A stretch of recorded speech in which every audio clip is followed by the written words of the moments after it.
राजस्थान में मुस्लिम सीटों को टारगेट करने के लिए भारतीय जनता पार्टी आगाज करेगी मिशन पसमानदा का। प्लान के तहत मुस्लिम समाज की उपजातियों में सघन जनसंपर्क अभियान जुलाई से आगाज होगा।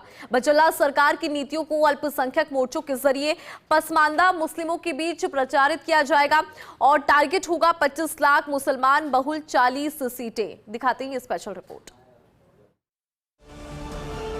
भारत में रहने वाले मुसलमानों में 15% उच्च वर्ग के माने जाते हैं, जिन्हें अशरफ कहते हैं। इनके अलावा बाकी 85% अर्जाल, अजलाब, मुस्लिम पिछड़े हैं। इन्हें पसमानदा कहा जाता है।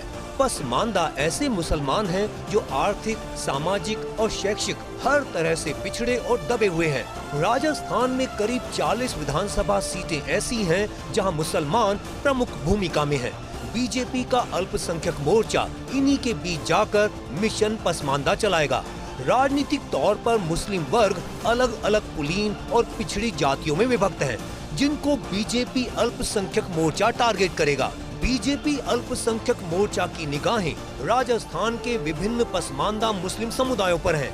मेव समुदाय का प्रभाव कामा, नगर, तिजारा, किशनगढ़ पास, अलवर ग्रामीण, राजगढ़ और टोंक क्षेत्रों में माना जाता है। वहीं कायम खानी समुदाय पुष्कर, डीडवाना, लाडनू, मकराना, नागौर, झुंझुनू, फतेहपुर शेखावाटी, मंडावा, सीकर और लक्ष्मणगढ़ इलाके में प्रभावी है।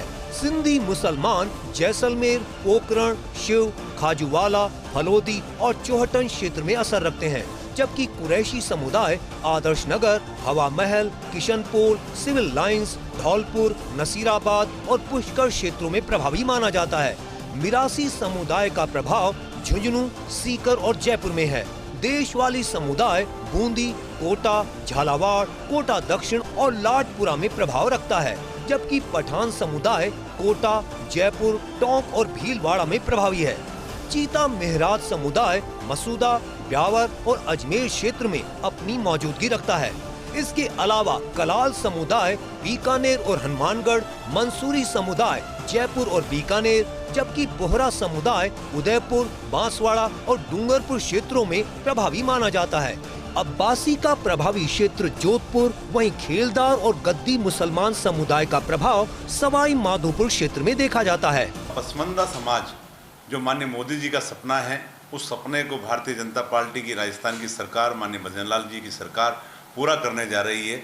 उसी के माध्यम से आने वाले दिनों में हम जो हमारे मुस्लिम समाज में पसमानदा समाज के जो लोग हैं, जो समाज की जो जातियां हैं, उन जातियों में जाके जनसंपर्क बढ़ाने का काम करेंगे और भारत सरकार की और राजस्थान सरकार की जन कल्याणकारी योजनाओं को आम जनता तक पहुंचाने का काम करेंगे।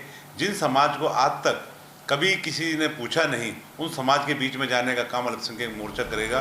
कांग्रेस ने मुस्लिम वोटों को लेकर गोलबंदी तेज कर दी है। कांग्रेस को अंदाजा हो गया है कि ओवैसी की पार्टी AIMIM, बेनीवाल की पार्टी RLP, राजेंद्र सिंह गुढ़ा, भारतीय आदिवासी पार्टी और बहुजन समाज पार्टी ने मुस्लिम वोटों पर नजरें गड़ा रखी हैं। यही कारण है कि बीजेपी उन मुस्लिम वर्गों को चिन्हित कर रही जो कांग्रेस में ना तो टिकट प्राप्त कर पाते हैं और ना ही मुकाम हासिल कर पाते हैं। हमारे जो उपजातियां हैं, उन जातियों के बीच में भारतीय जनता पार्टी का परचम लहराने का काम अल्पसंख्यक मोर्चा करेगा, क्योंकि हमें विश्वास है राजस्थान के आदरणीय मुख्यमंत्री भजनलाल शर्मा जी ने जिस तरह से 2.5 साल के अंदर जो विकास के काम किए हैं और माननीय प्रधानमंत्री नरेंद्र मोदी जी ने जो 12 साल में जो सबका साथ, सबका विकास, सबके विश्वास का जो उनका नारा है, उसको संपन्न करने का उन्होंने काम किया है। उसको भारतीय जनता पार्टी अल्पसंख्यक मोर्चे के कार्यकर्ता अब उन समाजों के बीच में जाकर अपनी बात भी रखेंगे और जन कल्याणकारी योजनाओं का लाभ मिलने की वजह से आज भारतीय जनता पार्टी का जो कुनबा बढ़ रहा है, अल्पसंख्यक समाज के लोग जो भारतीय जनता पार्टी पे विश्वास जता रहे हैं, तो आने वाले जो नगर निकाय के चुनाव होंगे, उन समाजों को प्रतिनिधित्व देने का हम काम करेंगे। जनता पार्टी के दौर में 1977 के चुनाव में गुल मोहम्मद मंसूरी, जहूर खान और अयूब खान विधायक बने। 1980 में बीजेपी के जन्म के बाद भी मुस्लिम नेताओं को टिकट मिला और मंत्री भी बनाए गए। इनमें रमजान खान, यूनुस खान समेत प्रमुख नेता अब्दुल सगीर और हबीबुर रहमान सरीखे नेता विधायक बने। 2018 के विधानसभा चुनाव में केवल एक टिकट यूनुस खान को दी थी। 2013 के विधानसभा चुनाव में यूनुस खान, हबीबुर रहमान, अब्दुल सगीर को टिकट मिला। भैरव सिंह शेखावत और वसुंधरा राजे सरकार में अन्य सेवाओं से मुस्लिम चेहरे IAS बनाकर कलेक्टर भी बनाए गए। पिछले बीजेपी शासन में अबू बकर नकवी, मेहरुन्निसा टाक, अमीन पठान, अब्दुल सगीर और अशरफ खिलजी सरीखे नेताओं को राजनीतिक नियुक्ति देकर राज्य मंत्री का दर्जा दिया गया, लेकिन बीते विधानसभा और लोकसभा चुनाव में एक भी टिकट मुस्लिम को नहीं दिया गया। लिहाजा मुस्लिम वोट बैंक बीजेपी से दूर होता गया। अब फिर नए सिरे से बीजेपी का अल्पसंख्यक मोर्चा अपने अभियान में जुट गया। कर्म करते जाओ, फल की चिंता मत करो। मुस्लिम प्रभाव वाली लोकसभा सीटों की बात करें तो अलवर, भरतपुर, जयपुर, टोंक, सवाई माधोपुर, कोटा, अजमेर, सीकर, झुंझुनू शामिल हैं। वहीं उन मुस्लिम सीटों की बात करें जिन पर बीजेपी अल्पसंख्यक मोर्चा का दावा है, वो सीटें हैं डीडवाना, नागौर, टोंक, कोटा उत्तर, धौलपुर, कामा, फतेहपुर शेखावाटी, सीकर, मंडावा, पोकरण, हवा महल, झुंझुनू, लाडनू, किशनपोल, हवा महल, आदर्श नगर, पुष्कर, चूरू, नागौर, जोधपुर, बाड़मेर। पीएम नरेंद्र मोदी और सीएम भजनलाल शर्मा ने मुस्लिम वर्ग के हितों के मद्देनजर योजनाएं बनाई हैं, लेकिन बीजेपी का मुस्लिम राजनीतिक प्रतिनिधित्व चाहता है।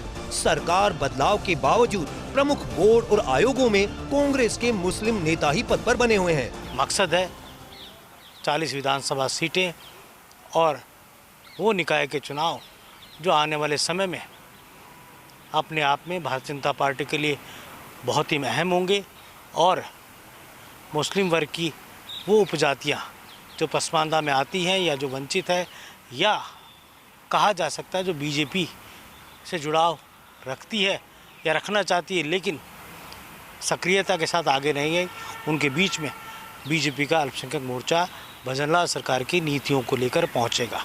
कैमरा जर्नलिस्ट साहिल के साथ योगेश शर्मा, फर्स्ट इंडिया, जयपुर।